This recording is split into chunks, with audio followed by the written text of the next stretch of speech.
त कहाँ गयो दाइ खोइ दाइ हैन मान्छेलाई त्यस्तो नराम्रो भन्नु हुँदैन के यस्तो नचाहिने नेगेटिभ कुराहरू बाबु सोच्ने त्यस्तो भन्ने त्यस्तो नि हो कुरा पनि हैन म मान्छेलाई माया गर्छु माया गरेर लाग्छ ल एकछिन चुप्प लाग्नु म अर्को आइडीबाट लाइभ गएको छु ए ल के देविका मैले तिमीलाई मेरो दाइसँग सुत्यो मिना कहिले भने भाइ मेरो दाइसँग सुत्यो त्यस्तो भनेको यस्तो हिजो के भएको पनि मैले चाहिँ मैले उसकामा यहाँ सुन है म राम्रोसँग बोल्ने छु यस्तो सुनेको थिएँ कि मैले बडा मारेङ्गमा मैले गर्दा सुना आएन रे नामर्दो रहेछ रे भनेर भने हैन त्यो सरको कुरा हो विजय दाइको कुरा हैन है फेरि त्यो त्यसो भए त मलाई थाहा भएन सर भनेर भनेको थिएन उसले हैन अनि सँगै त्यो हैन है मेरो दाइले चाहिँ मेरो दाइ त्यो टाइपको मान्छे हैन हेर देवीका तिमीले भनेको भन्यौ रे यहाँ मलाई कस्तो हाम्रो त दाजु बहिनीको सम्बन्धै बिग्रिनु भयो रमाले भनेको भन्दा त यार यहाँ सुन न यस्तो भनेको मैले हिजो दिदीको बडा मारेन दिदीको लाइफमा के सुनेको थिएँ भने अनि सँगै अब घुम्न गएको नुवाकोट त तिमीहरू 4 जना थियौ नि त हो कि हैन भन त अनि त्यही मैले चाहिँ अब सर हो कि को थाहा भएन उसले नाम भनेको थिएन दिदीले नाम भनेको थिएन हामी नुवाकोट सुवाकोट पनि गए हैन हामी पोखरा जाँदा कुरो हो त्यो भनेको चाहिँ सरको कुरा गरेको कालो चस्मा धर दाइले भनेको पनि सरलाई भनेको लास्टमा मेरो दाइले नि चस्मा लानु हुनाले मेरो दाइलाई युट्युबमा लगाएर फोटो टाँदेको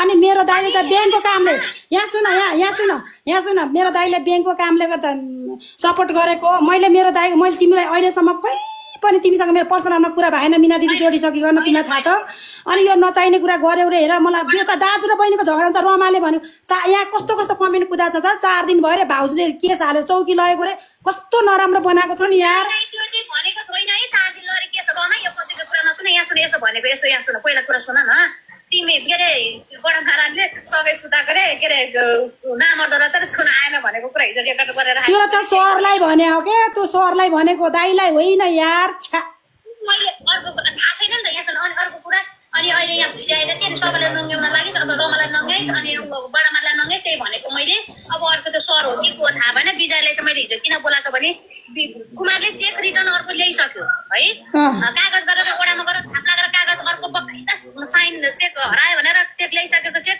विजय पछि जानु कारण छैन होइन त्यो त मेरो दाइ त्यो चेकले पैसा पाउँछ कि भन्दा मेरो दाइ गएको पनि होइन उसले चाहिँ अब त्यही अस्ति अब एकचोटि के भएको थियो भनेदेखि अब दाइले भर दाइले लाइनमा बसेर एसिड हाल्छु के हाल्छु भनेको थियो दिदीलाई त्यही भएर चाहिँ एउटा चाहिँ सपोर्ट गरेर ब्याङ्कको काम थियो त्यही भएर लगिदिनु भनेर उसले रिक्वेस्ट गरेर गएको हो हामीलाई त्यसको मतलब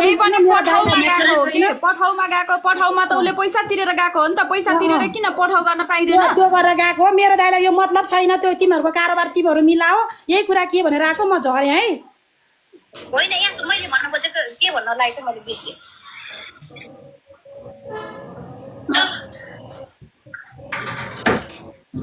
अनि रोना यहाँ सुन तिम्रो लाइभमा विजय मेरो बोयफ्रेन्ड भनेर गइसकेको थियो भनेर देखाएको हो कि भन्जुसँग कल गरिरहेको यार अब त्यो त जिस्केर के भने नि यार त्यो त अब दाइले नि कोही जिस्कायो होला अब त्यो भन्या हो कि होइन अरे बोयफ्रेन्ड भनेको थियो अरे कहिले लाइभमा बसेर मिनादीले मेरो बोयफ्रेन्ड भन्दा दाइलाई देखाएको थियो अरे यत्तिकै पनि कुरा बनाउँछन् क्या भाउजू त्यो कुरा सुन्नुभयो बुझ्नुभयो नि मैले कुरा गरेको हो कि होइन रहेछ बुझ्नुभयो नि तपाईँहरूले क्लियर गरिदिएँ मैले लाइभमा बसेर चाहिँ यो मेरो बोयफ्रेन्ड हो भनेर भनेको चाहिँ कहिले भनेको रहेछ नि खै भनेको रे त्यो चाहिँ हो रे अब भनेको थियो होला सायद उसले गर्लफ्रेन्ड उसले बोयफ्रेन्ड जिस्काएर लाइनमा बसेर कहिले जिस्काएर भने होइन ल बोयफ्रेन्ड गर्लफ्रेन्ड भने पनि त त्यहाँ मान्छे त टिकटक बनाउँदा त के भन्छ अरे दिदी भाइ भनेर उनीहरूले हालेको छ नि त अब उनलाई पनि कसैलाई देखाउनु थियो होला उनले जिस्केर ल मेरो बोयफ्रेन्ड भनिदिनु भयो होला ल भन्दैमा त त्यस्तो त 4 दिनसम्म नराको मैले रङ्गे हात एउटै हातमा भन्ने हो त भनेको छैन रे त्यो अरूहरूले कुरा बनाउने नि एउटा कुरा कस्तो छ भने भाउजू हगरे पागरे भन्नु हगरे भनौँ नि मुतोरे भने सुतोरे भन्ने कुराहरू हो त्यो कुरा चाहिँ अब उसँग जो जोड्यो ऊ केटा मान्छेलाई नलाउनु मेरो दाइ यसमा गलत छैन तपाईँहरू 47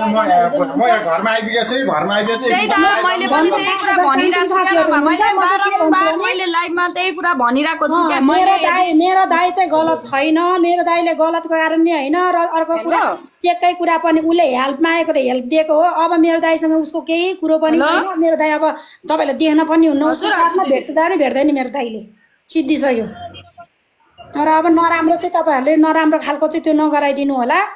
त्यही हो साथीहरू। मैले अर्को लाइभमा गएर क्लियर गरेँ, ऊ यहाँ लाइभमा नआएपछि म उतैपट्टि गएँ किनकि होइन पर्दैन अहिले म यहाँ बोलिरहेको छु। अहिले पछि म फोन गर्छु तपाईँलाई बस्नु एकछिन। त्यही हो, मलाई त दुःख लाग्यो यार। दाजु बहिनीको झगडा लगाइदिने कुरा भयो कि भएन भाउजू भन्नु त यहाँ। अब दाजु बहिनीको झगडा गरिदिने कुरा पनि भयो। त्यो अरू त होइन, त्यो मासाले खातिनी त 8848 भन्ने खातिनी त्यसको फेक आइडी होस् या जेसुकै आइडी होस्, त्यसले मेरो पोइको बदनाम गर्नुपर्ने कुनै कारण पनि छैन। र के भन्छ अरे मिना दिदीको जति पनि दुश्मन छ मेरो बुढोले टिकटक बनायो भन्दैमा मेरो बुढोलाई विजत गर्ने काम चाहिँ नगराओ। आजदेखि तिमीले योभन्दा अगाडि जे भन्यौ ठिक छ, मैले केही भनिनँ। म लाइभमा आएर पनि म बोल्नुपर्ने आवश्यक पनि छैन। तिमीले गर्दाखेरि म बोल्न पनि बाध्य भयो होइन। त्यही भएर मेरो बुढो कस्तो छ मलाई थाहा छ। मेरो बुढोको इज्जतमा दाग लाउने काम नगराओ तिमीहरूले होइन। आजदेखि आइन्दा मिनाको र विजयको यस्तो रे उस्तो रे भनेर मैले युट्युबमा मैले देखेँ भने कसम तिमीहरूलाई के गर्नुपर्छ भन्ने मलाई थाहा छ। तिमीहरूको पनि एक भित्री सबै खोलेर तिमीहरूको पनि सबै युट्युबमा हालिदिन्छु मैले। फेरि म पनि के अरे म अहिलेसम्म जति सोझो भएर बसे पनि म सोझै थिएँ, म सोझैकोमा बसेको थिएँ। मेरो बुढो यस्तो छैन। मेरो बुढो कस्तो छ मलाई थाहा छ। तिमीहरूले मेरो बुढोको गीत गाउनु पनि कुनै आवश्यक पनि छैन। चाहे मेरो बुढो मिनासँग टिकटक बनाओस्, चाहे कवितासँग टिकटक बनाओस्, चाहे जोसुकैसँग टिकटक बनाओस्, मलाई कुनै प्रब्लम छैन। जब मलाई नै प्रब्लम छैन भने तिमीहरूलाई के को प्रब्लम भयो कि? तिमीहरूलाई के खाँचो पर्यो? त्यही त के मतलब भयो खाली यार दुनियाँ गरेर। अब मेरो बुढोमाथि त मलाई यति धेरै विश्वास छ भने तिमीहरू त बाहिरको मान्छे आएर मेरो बुढोको विजत गर्न पनि कुनै कारण छैन। जरुरतै छैन नि, जेसुकै गरे होस् कि मतलब घरमा समस्या न। जब एउटा टिकटक बनाउँदैमा तिमीहरूले त्यस्तोसम्म भन्न सक्छौ भनेदेखि भोलि त हामी बुढाबुढी हिँड्दा पनि तिमीहरूले यिनीहरू त बुढाबुढी होइन, यिनीहरू त अरू नै हो भनेर तिमीहरूले त जे पनि गर्न सक्छौ।